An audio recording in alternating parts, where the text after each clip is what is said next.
Так, дорогие друзья, вашему вниманию представляем электрический чайник Mountfield MGK 631.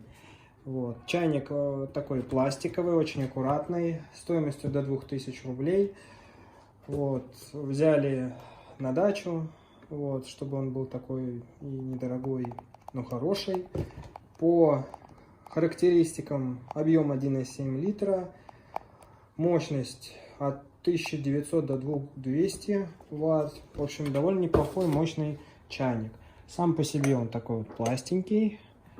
Вот, крышка открывается легко. Ой, мы уже просто налили воды.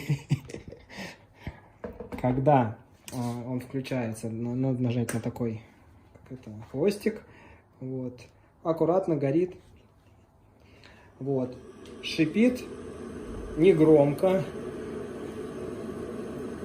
Вот. В целом очень довольны покупкой. Спасибо, Mountfield.